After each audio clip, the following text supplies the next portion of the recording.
How to calculate size of footing for any building. तो engineers आज हम सीखने वाले हैं कि किसी भी बिल्डिंग के फुटिंग का साइज़ हम कैसे फाइंड कर सकते हैं। फॉर एग्जांपल हमारे पास एक फुटिंग है, ये हमारे पास एक फुटिंग है।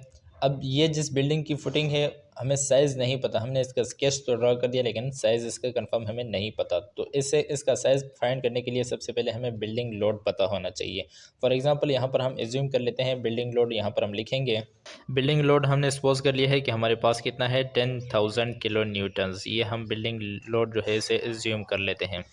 इसी तरह अब हमें पता है कि 1 किलो न्यूटन किसके इक्वल होता है, यहाँ पर हम लिखेंगे 1 के एन, यानी 1 किलो न्यूटन जो हमारे पास होता है वो इक्वल होता है 101.97 केजीज़ के, यानी 101.97 केजीज़ के। अब हमने बेयरिंग कैपेसिटी ऑफ सॉइल हमें पता होना चाहिए इसके लिए, तो बेयरिंग कैपेसिटी को भी हम यहाँ पर सपोज कर लेते हैं। यहाँ पर हम लिखेंगे तो बेयरिंग कैपेसिटी को हम सपोज कर लेते हैं कि हमारे पास है 2000 केजीज़ पर मीटर स्क्वायर। इसका यूनिट जो होता है वो हमारे पास होता है केजी पर मीटर स्क्वायर। तो बेयरिंग कैपेसिटी हमने रिज्यूम कर ली है, सपोज कर ली है 2000 केजी पर मीटर स्क्वायर। अब हमने क्या करना है, area of required footing find करनी है। तो यहाँ पर हम लिखेंगे एरिया ऑफ रिक्वायर्ड फुटिंग का जो फॉर्मूला हमारे पास है वो हमारे पास है बिल्डिंग लोड, यानी इसे मैं BL से लिख लेता हूँ, building load divided by bearing capacity, B से बेयरिंग और C से कैपेसिटी। तो building load divided by bearing capacity ये हमारे पास होता है एरिया ऑफ रिक्वायर्ड फुटिंग का फॉर्मूला। इसमें जस्ट वैल्यूज पुट करेंगे। बिल्डिंग लोड हमें पता है कितना है, सॉरी यहाँ पर इसे केजीज में भी कन्वर्ट कर लेते हैं। तो हम क्या करेंगे, 10,000 किलो न्यूटन को 101 के साथ मल्टीप्लाई कर देंगे तो हमारे पास आंसर आएगा, दोनों को मल्टीप्लाई करेंगे तो हमारे पास आंसर आएगा 10,19,700 केजीज़। ये अब किलो न्यूटन से हमने केजीज़ में कन्वर्ट कर दिया है।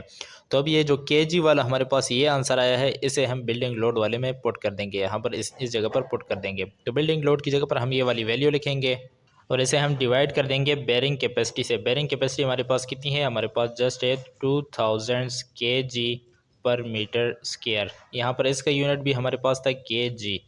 तो अब यहाँ पर आप देख सकते हैं कि केजी केजी के साथ कैंसिल हो जाएगा। अब 10,19,700 को हम 2000 पर जब डिवाइड करेंगे तो हमारे पास आंसर आएगा 509, यानी 509.85।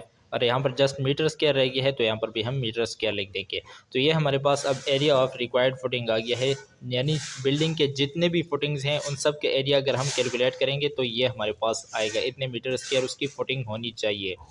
लेकिन अब हमें चाहिए एक फुटिंग की लेंथ, जो जो है साइज़ है वो हमें चाहिए, यानी एक फुटिंग की लेंथ और विड्थ कितनी होगी। तो इसके लिए हम क्या करेंगे, हम यहाँ पर लिखेंगे area of one footing. Area of one footing find करने के लिए हम जस्ट क्या करेंगे, हमें सबसे पहले नंबर ऑफ फुटिंग्स का पता होना चाहिए। तो यहाँ पर हम लिख देंगे फॉर एग्जांपल हमारे पास नंबर ऑफ फुटिंग्स जो हैं उसे भी हम यहाँ पर एज्यूम कर लेते हैं, क्योंकि ये सब हम एजम्पशन पे कर रहे हैं। तो वो हमारे पास हैं 12, यानी नंबर ऑफ फुटिंग को हमने 12 एज्यूम कर लिया है। तो हम जस्ट क्या करेंगे कि ये रिक्वायर्ड एरिया ऑफ फुटिंग जो है, यानी इसकी जगह आप लिख देंगे area of footing divided by number of footings. ये इसका फार्मूला आ गया है, यानी एरिया ऑफ फुटिंग जो हमने अभी अभी कैलकुलेट किया है इसे डिवाइड कर देंगे नंबर ऑफ फुटिंग से। तो एरिया ऑफ रिक्वायर्ड फुटिंग हमारे पास कितना है, 509.85 मीटर स्क्वायर डिवाइडेड बाय, इसे हम नंबर ऑफ फुटिंग से कैलकुलेट करेंगे जो कि हमारे पास है 12। यहाँ पर हमारे पास आ गया है 12, तो इसे हम 12 से डिवाइड करेंगे तो हमारे पास आंसर आएगा 42.48। और यहाँ पर इसके साथ मीटर स्क्वायर है तो यहाँ पर भी मीटर स्क्वायर आ जाएगा। तो अब ये हमारे पास वन फुटिंग का एरिया हमारे पास आ गया है, यानी एक जो उसकी फुटिंग होगी उसका एरिया हमारे पास कितना होना चाहिए, 42.48 मीटर स्क्वायर होना चाहिए। अब ये तो इसका एरिया गया है, तो इसकी डायमेंशंस हम कुछ भी रख सकते हैं, उसे रेक्टेंगल में भी रख सकते हैं, स्क्वायर में भी रख सकते हैं। फॉर एग्जांपल अगर हम स्क्वायर में उसे रखेंगे तो हम क्या करेंगे कि वन फुटिंग यहाँ पर लिखेंगे, यानी उस फुटिंग का जो एरिया है उसकी लेंथ और विड्थ यानी डायमेंशंस कितनी होनी चाहिए। तो इसके लिए हम क्या करेंगे, 42.48 मीटर स्क्वायर है तो इसका हम अंडर रूट ले लेते हैं। इसका अंडर रूट लेंगे तो हमारे पास आंसर आएगा